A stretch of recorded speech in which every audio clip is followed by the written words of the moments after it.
tutaramenya ikintu na kimwe kuri Yesu, hari ikintu cyari mu mitima yacu twaramukunda. Kumukorera n'umuriro kandi atabintu byinshi cyane uramenya kuri Bibiri ivyo ivyita urukundo. Imana utiyumvira igihembo na kimwe, utiyumvira merci y'umuntu n'umwe.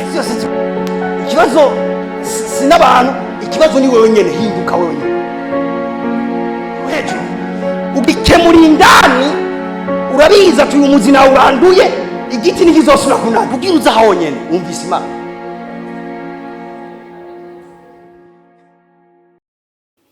Genda urasomera, ngira nkominikemo ibintu kanaka n'umwanya afise.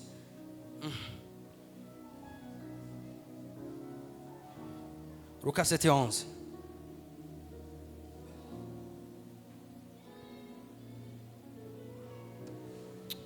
Ego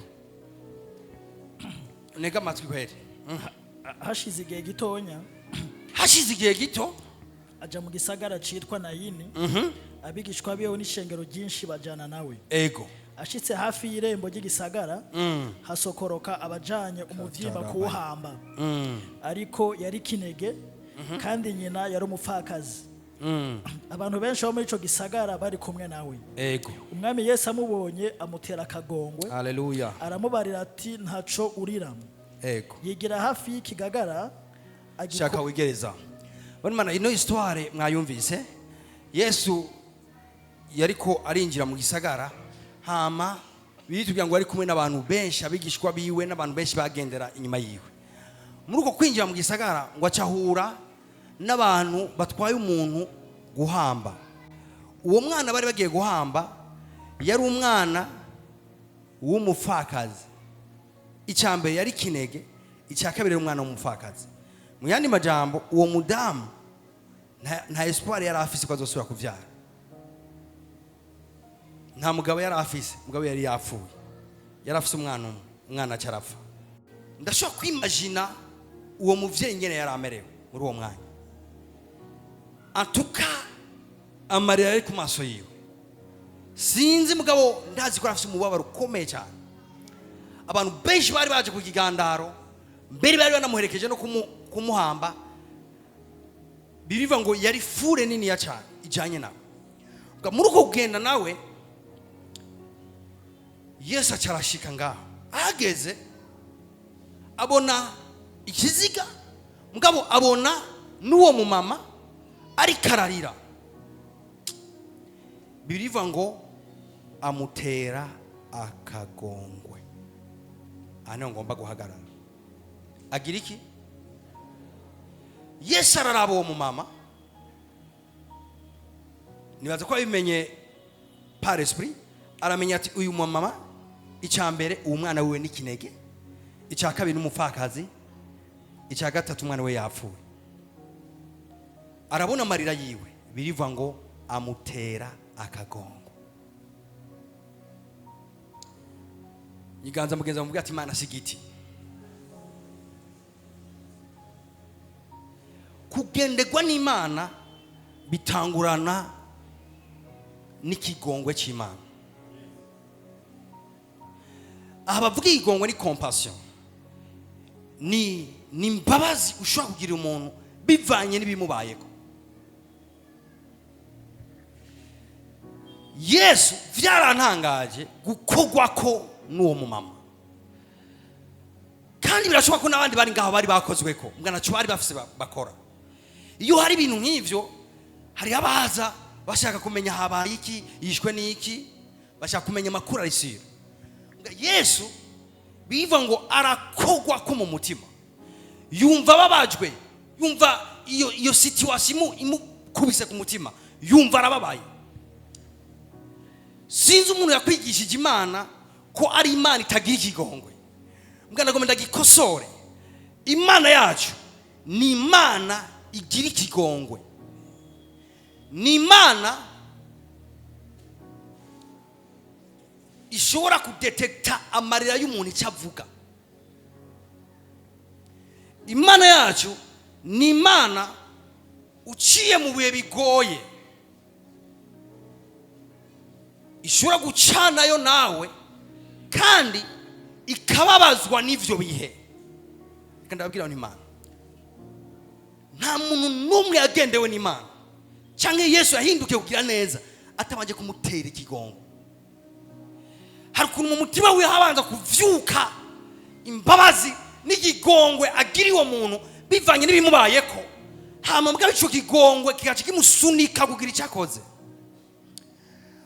Kubona Imana igihe cyose bitangurirwa n'ikintu kimwe, si merite, si ibintu ukwiye, si ibintu bifatira ku byo wakoze, si ibintu merita, ni ibintu bifatanye na compassion y'Imana ku buzima bwawe. Bivuga ngo kuko ashobora kubabarana namwe. Mu yandi majambo, umwami Yesu arashobora kubabarana nawe. Alors, igihe cyose umwami Yesu aguhindukiranye imbabazi, umenye ko ibintu bidasanzwe bikombe bitangure kuba mu buzima bwawe. Igihe cyose kugenderwa n'Imana bitangurwa no kugirirwa imbabazi nayo. Umunsi umwe impumyi imwe yitwa Baritimayo yabonye Yesu ariko ararengana, hanyuma irasemerera iravuga ngo mwana wa Dawidi ngirira imbabazi. Niyamubwiye ngo mwana wa Dawidi nkiza, yamubwiye ati mwana wa Dawidi ngirira imbabazi. Mu yandi majambo, ukangirira imbabazi ivyo kunkiza bica bikwirikira, ugasangira nanje umubabaro ivyo kunkiza bica bikwirikira. Niyamusavye ati mwana wa Dawidi mumura, yamubwiye ati mwana wa Dawidi ngirira imbabazi. Mu yandi majambo, kugenderwa n'Imana bitangwa n'ikintu kimwe, kugirirwa imbabazi nayo. Praise God, hallelujah. Ngero ndakunda biriva ngo Yesu ariko ararengana gutya, abona uwo mugore, abona amarira yiwe, agira imbabazi z'uwo mugore, agira akagongwe kiwe, yumva arababajwe n'iyo situation. Ababajwe n'iyo situation aca aramuhindukirira. Abantu bizira ko Yesu ari muzimu no munsi mumbwire amen. Murazi ngacho mwemeye ikintu kivuga ngo Yesu ariho n'ubunyene, ivyo ikura cyamwe arabibona kandi ntarahinduka. Bivuga ngo uko yararejo n'uyu munsi niko ari kandi niko azohora. Nimbagiri yagira imbabazi abantu kanaka muri kahise, n'uno munsi aracyafite imbabazi z'abantu kanaka bamutakambira ijoro n'umurango. Praise God. Igihe cyose utawiga ikintu bita compassion y'Imana ku buzima bwawe, umenye ko ugomba winjiye mu bintu kanaka bidasanzwe. Yesu abantu bose yakijije, ndagasubiramo, habanje akantu kamwe gavuga ngo abagirira imbabazi. N'abamusavye kubakiza babwira ngo ni mu mwana wa Dawidi tugirire imbabazi. Kugira imbabazi si guharira, ngani naye kavuga cyo guharira. Niyo avuga ati sangira umubabaro nanje, umva aho ndiko ndaca, raba ino situation, gira icyo ukoze, girira imbabazi. Mwana wa Dawidi ngirira imbabazi. Twese tuvuga ati Yesu mwana wa Dawidi ngirira imbabazi. Nimuranyumva neza. Raba situation yose uhagaze imbere, hamuvuga ati Yesu mwana wa Dawidi ngirira imbabazi. Urazi ngacho uvuze ati Yesu mwana wa Dawidi ngendera muri iyo situation.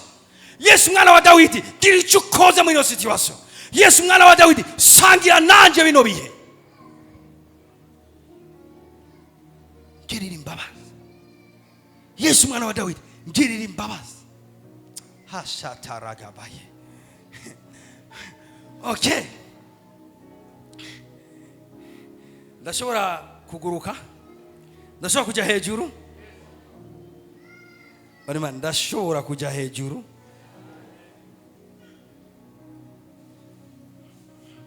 Mbandaniza aho warugeze. Narivuze ngo bitangwa n'iki? N'imbabazi z'Imana. Mugabo ibihe byo kugendererwa mumviza hano ngo ngurukire. Ibihe byo kugendererwa n'Imana birafise ibimenyetso. hari ibimenyetso bibonye uca umenya ati igihe cyo kugendererwa kiri hafi yanje. yigira hafi y'ikigagara. Areho ngira mvuga ibintu bikomeye ngaha. Gira gutya tepasi ndakumva cyane. yigira hafi y'ikigagara agikorako. Abahamvyi barahagarara. Abahamvyi barahagarara. Aravuga ati muhungu ndakubariye ntivyuka. Muhungu nakubariye ati vyuka. Bandanya aho hepfo ndakeneye. Uwari yarapfuye aravyuka aricara atangura kuvuga. Yesu amuha nyina.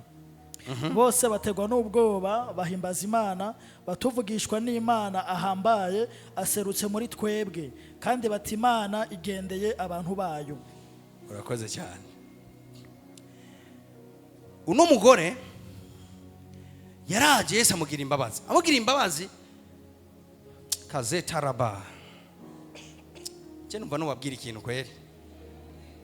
Imbere yuko jewe na avance. Imbere yuko mvuga n'ibyo ngira mvuge ngaho ari ikintu ngomba banze ndababwira. Hari umuntu nasomye urangyohera. Tugenda hariya muri Zaburi. Banza tujane muri Zaburi.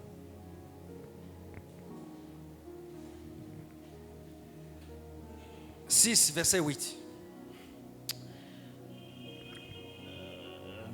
Mva iruhande mwabakora ibiziramwe kuko Uhoraho yumvise ijwi ry'amarira yanje. Uhoraho yagize iki? Yumvise ijwi ry'amarira yanje. Finalement amarira mu isi y'imwemu ni ijwi.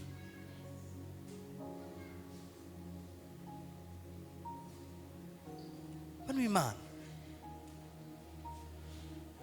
amarira y'abagororotsi mu isi y'imwemu aratandukanye n'ay'abapagani. Amarira y'abagororotsi mu isi y'imwemu arafise meaning, arafise isobanuro. Dawidi ngaho yavuze ngo Uhoraho yumvise ijwi ry'amarira yanjye. Yumvise ijwi ry'amarira yanjye. Imana irumvi kazetaraba. Umunsi umwe uwitwa Ana bivuga ngo uko umwaka utashye yamagenda asenga imbere y'Imana. Haragera igihe atakironka amajambo asenga. Birivuga ngo akaguma aririra imbere y'Imana. Mugabo ayo marira yiwe imbere y'Imana, Imana yarumva isobanuro y'ayo marira. Haramarira umwana w'Imana ashobora kugira bivanye n'ahantu karaca abantu ntibatahura icyo asobanura. Mugabo Imana igasobanura ayo marira icyo avuga. Eli yari umuherezi, umuherezi yaguye. Ana karira, Eli ntatahure aya marira yana ariko asobanura iki. Amarira yana akayita akaboregwe. Nga Imana amarira yana yarazi icyo akeneye neza, icyo asobanura neza. Dawidi yavuze ngo amarira yanje yarumvikanye imbere yawe. Uhoraho wumvise amarira yanje. Praise God. Imana uvuze ngo yumvise amarira yanje bisigura iki? Bisigura ngo igiri yaguhoze. Ndazi gitwa mutareko murabitahura ibi. Ni kubera musanzwe muzi ko ntimurira nimutakamba. Aho utarira ni imbere y'abantu. Imbere y'Imana urarekuriwe kurira.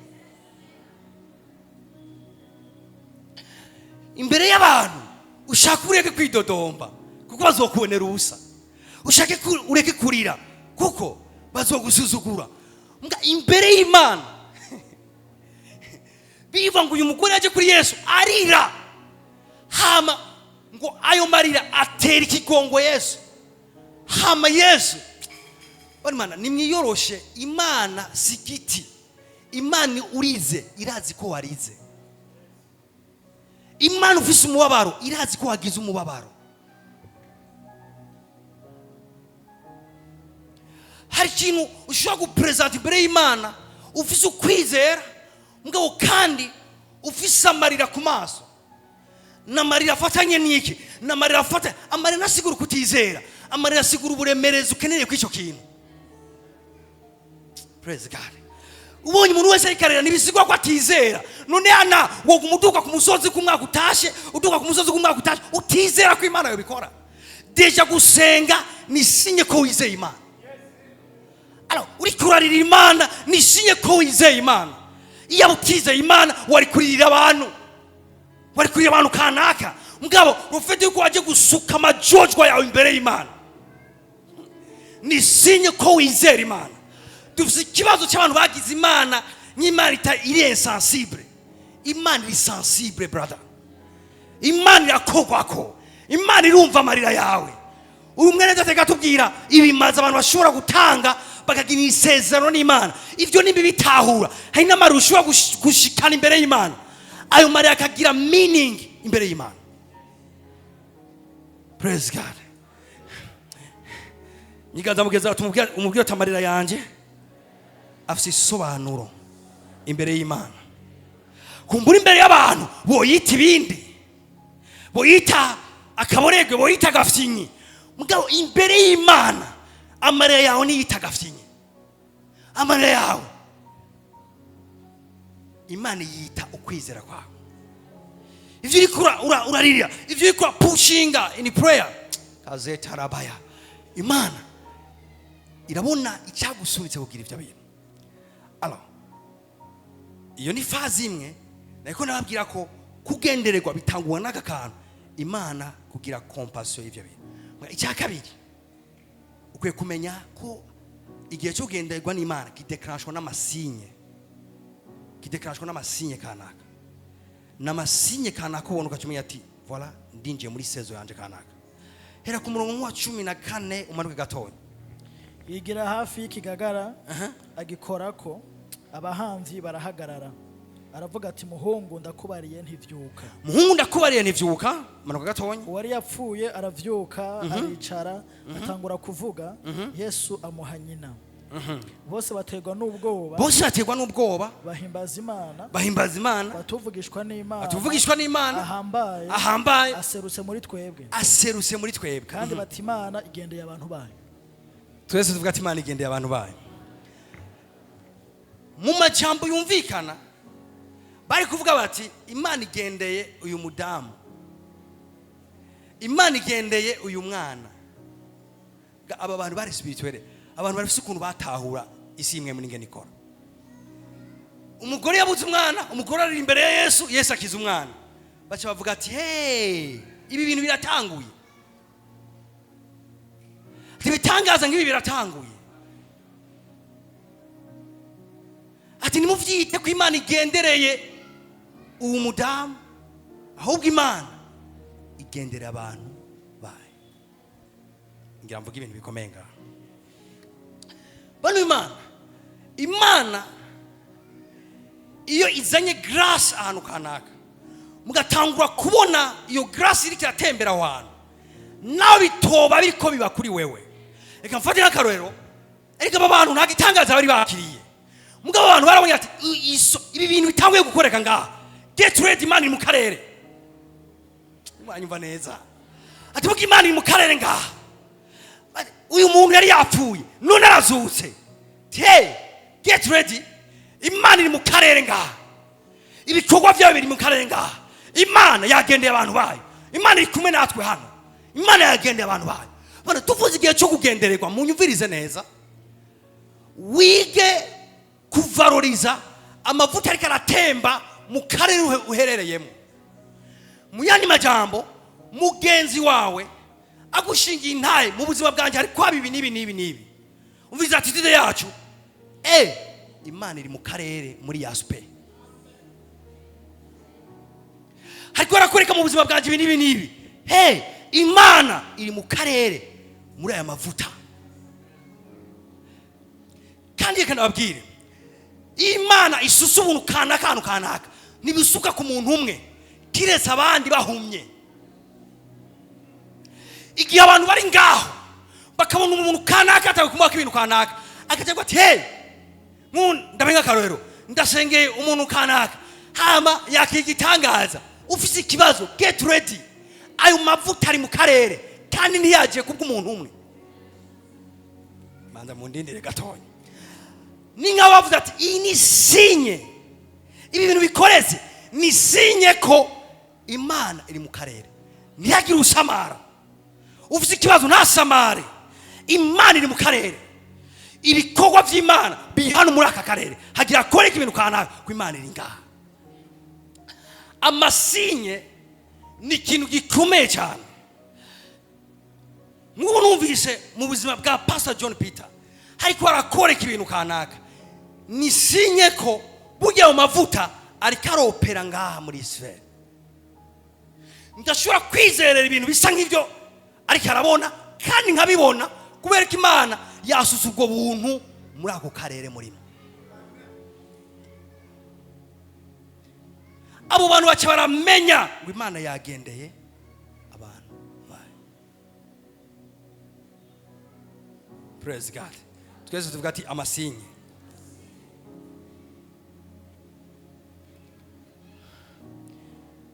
Uri kubona ikiwe muri kino gihe?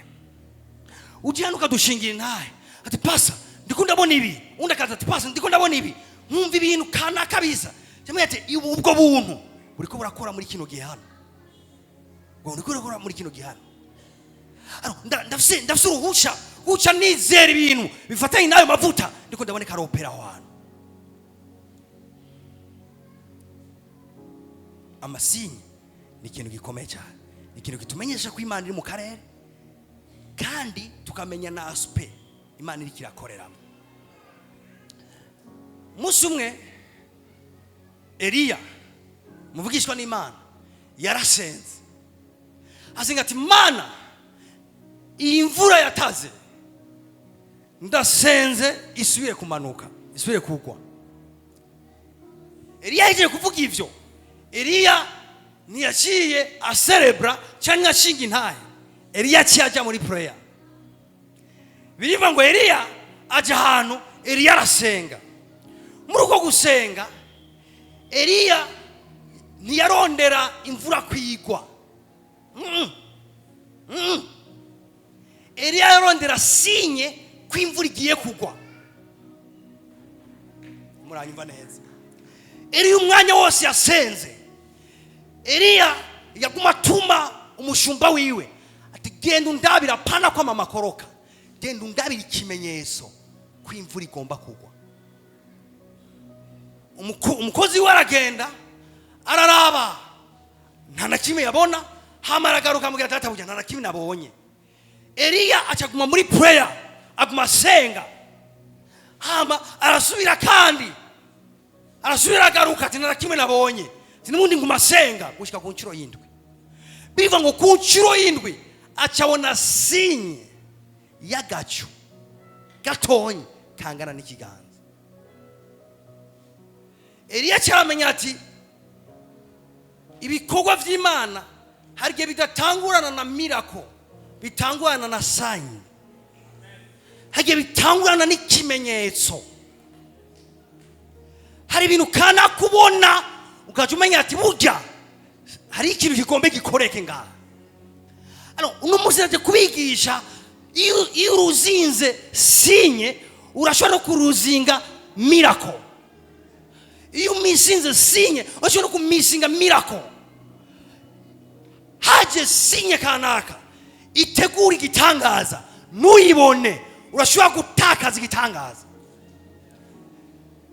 Eliya ariko arasenga, akati ndiko ndasenga, gusenga nibisigwa ko imvura igirigwe, sinye nisigwa ko igihe cy'imvura kigeze.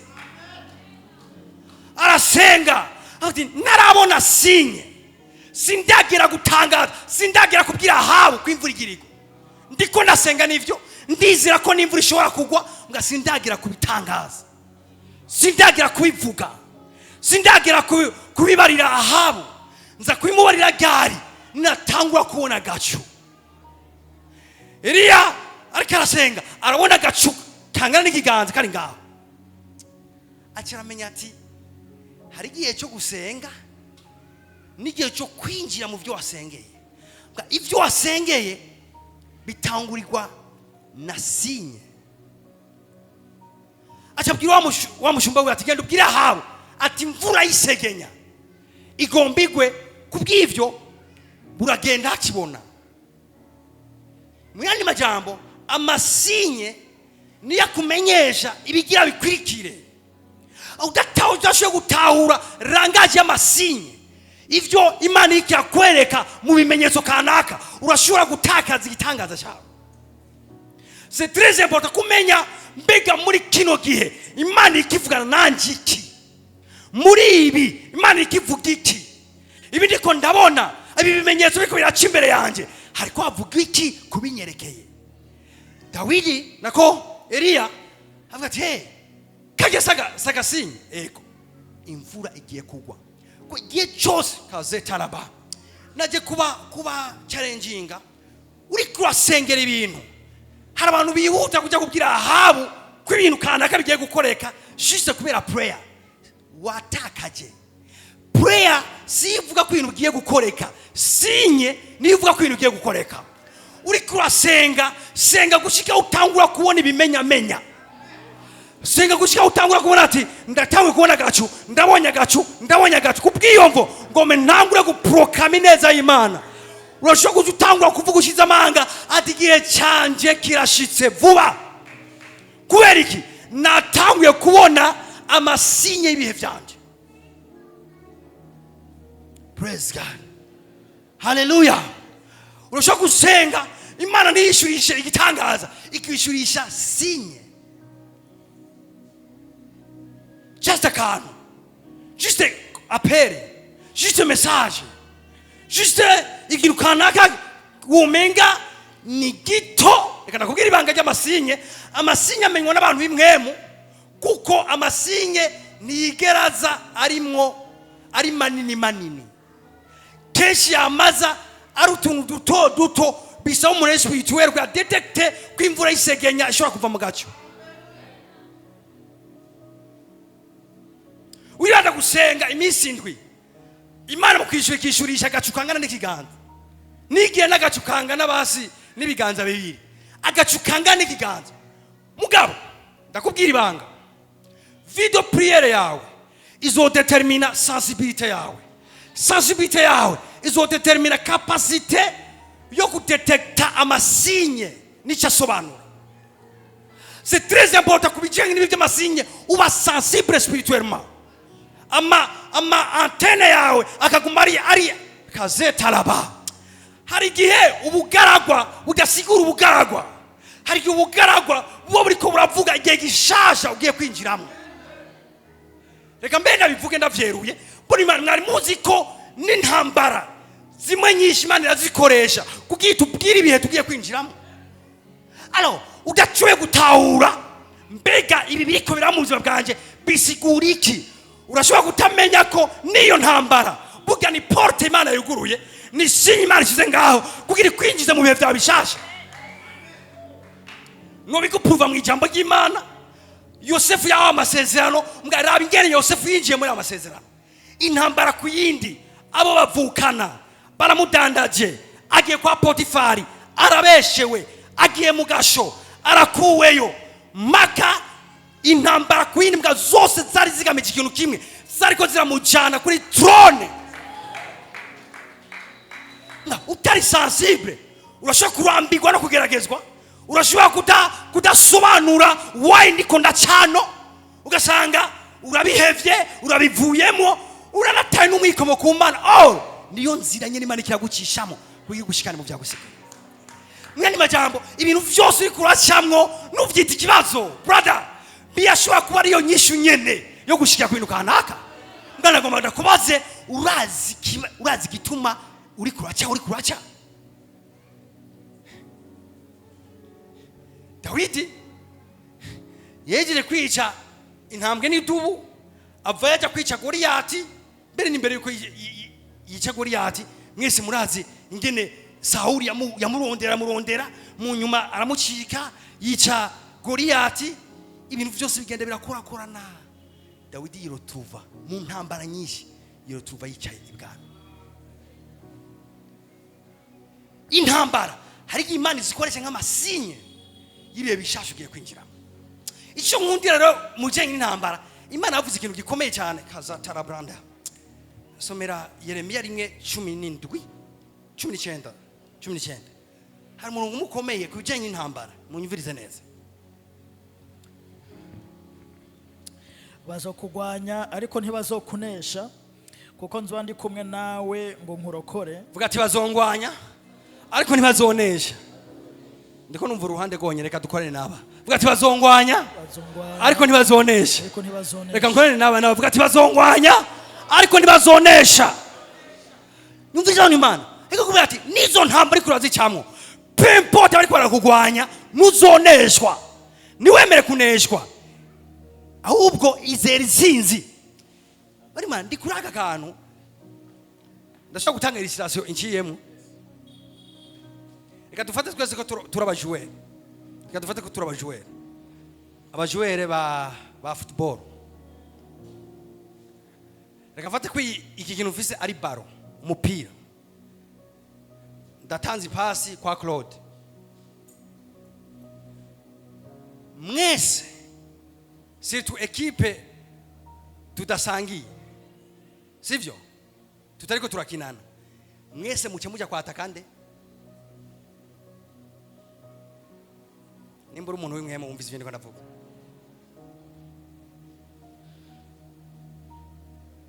Koroda cyafata ijya baro akayihereza uwundi. Amaso yose yari kuriwe acamuvako. Acaca kurujya muntu afise ijya baro. Atake. Yegereye igori. Bakora ibintu byose bishoboka kugira ngo bamwaka umupira ntinjize. Yokwemera no gukora ikosa kamuhonyora. Yokwemera no kugira ibintu byari byose kugira ngo niyinjize. Kubera iki ni wafise umubaro. Nimuranyumva. Boni man intambara imisi yose nizisubira ko atacumaze. Umuntu wese yakukritise nibisubira ko atacumaze. Birashobora kuba bisigura gusa wakubonana baro ari we wifise. Kubera kuri atake. Birashobora kuba ari inyenyeri yawe nini cyane kiraka cyane imisi imwe. Birashobora kuba bifatanye n'umugisha. Kubera iki ni wowe ufise ikintu abandi bakeneye. Intambara nimuzisigura imwe. Intambara mwina nizisugira ikintu kimwe. Ukwiye kumenya why ndiko ndagwanywa, why ndiko ndakritikwa, why ibintu biriko bigenda gutya. Uratekeye ikintu. None kubera iki mukuru wa Yosefu atari karagwanywa? Kubera atari karadandazwa? Kubera atari karabeshegwa? Kubera atashizwe mu ibohero? Murate ko yaragose gusumbya Yosefu. Yosefu niwe yarafise umupira. Ari manyumvise neza.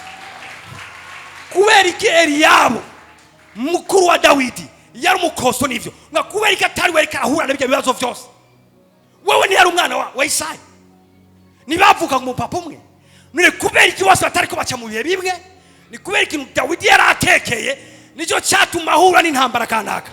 Reka ndababwira ikintu ndavyeruye uko destiny yawe ingana biradetermina n'intambara ugwana nazo.